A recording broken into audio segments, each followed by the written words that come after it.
Hello guys. So you've probably just watched the Battlefield 2042 trailer, and if you haven't, make sure you go do that. It's quite clearly a near future modern combat game, and I couldn't be happier. My reaction to the trailer? Absolutely insane. I'm simply blown away by what I've been shown. A clear focus on massive player counts, destruction, and new technology. Now, we were actually given a presentation of the new Battlefield a couple of days ago with some key information about the game that wasn't shown in the trailer, and in this video I'm going to try and cover what I saw and heard from that live stream. So here we go. Battlefield 2042 will be releasing on the 22nd of October this year with early access on the 15th through EA Play. Near future, modern setting, no single player, and multiplayer is the focus. Levolution is back.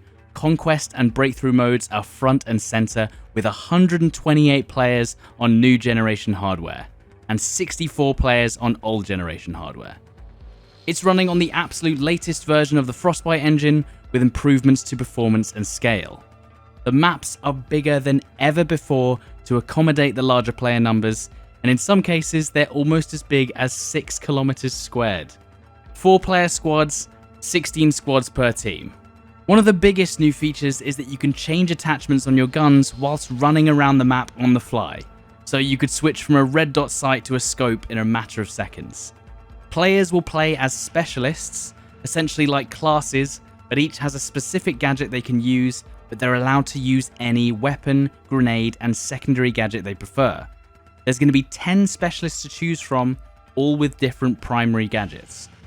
So far, 4 of the specialist classes have been confirmed. So we have Webster McKay, who has a grappling hook that allows you to scale large objects and buildings for massive mobility, and also has a trait to increase movement speed whilst aiming. Maria Falk, essentially like a long-range medic class, has the ability to heal and revive using a syringe gun from a distance. There's Boris, like an engineer, who has a sentry gun that can be deployed to fire on enemies in the area. And finally, of course, my favourite, called Casper, a recon specialist who wears a ghillie suit and spots enemies with a drone that he can leave in the air automatically.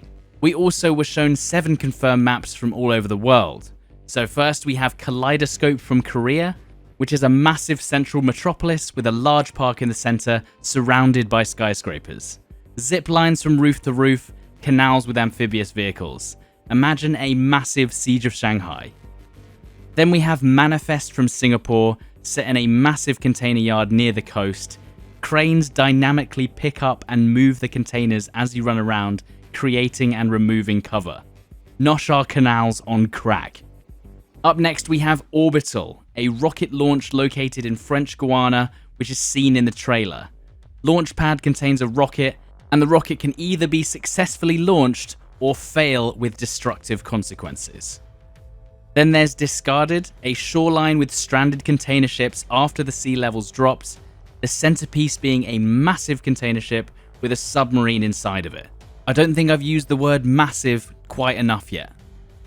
Then we have Renewal, a perfect divide through the middle of the map between the desert and the agricultural farmland. Teams will fight between the massive wall that spans the entire length of the map. It kind of looks like a massive desert version of Caspian Border. Massive. Just massive. Up next, there's Hourglass in Qatar, a huge city in the desert with a large stadium on its outskirts, slowly being engulfed by sand. A looming sandstorm can roll through and lowers visibility, likely a vehicle-focused map, and I guess you could compare it to Gulf of Oman. And last but certainly not least, we have Breakaway, based in Antarctica with a struggle over oil and gas. Large mountains with an overwatch, with storage silos that explode all over the map. Imagine Operation Firestorm and Damavand Peak had a baby. This is the biggest map in the game at 5.9 kilometers squared. Massive. In the trailer you'll also notice that it seems that Levolution is back in a big way, whether it's a rocket launch, a massive ship exploding, shipping containers moving around dynamically. And maybe you might have noticed the enormous tornadoes that seem to rip through the map and pick up players and vehicles and throw them around. It seems like they put a real focus on sandbox chaos over realism, and I appreciate that. We've seen 3 confirmed weapons, which of course can be customized mid-battle. the M5A3, which is like a modern M4, the K30 SMG, which resembles a Vector, and the 4v9 marksman rifle, which is a semi-auto sniper. If you look closely at the trailer, you also see someone using some sort of AK variant as well. Now, as for vehicles, they can be called in by players at any time by airdrop, with obviously a limit to how many each team can have at one time. You call it in on like an iPad and they drop from the sky on parachutes rapidly, and they have confirmed that you can destroy them mid-air before they hit the ground. Each vehicle seat has a powerful use for additional passengers, whether it be anti-air, launchers, gunners, or spotters. So far we saw the Apache helicopter, the Su-57 jet, and the E-6 JGR recon tank. And of course we've seen the Osprey-like helicopter planes. As you saw from the trailer and these pictures, you also have the Little Birds, you see quad bikes, and also some sort of variation of the F-35 fighter jet. And that's not all. Battlefield 2042 is made up of 3 experiences. All-out warfare included the updated conquest mode with sectors that require multiple capture points, and also breakthrough, both with 128 players. We then have Hazard Zone, a tight squad play mode, distinctly different from regular Battlefield, but it is not a Battle Royale. More details coming soon. And the last experience is unknown, but in their words is a love letter to long-term Battlefield fans, which they'll most likely be showcasing at EA Play on the 22nd of July. As for the updates and live service of the game, there will be free and premium battle passes each season, but the community stays together no matter what. People will not be locked out of content. 4 new seasons, 4 new specialists, and new locations. More details to come soon.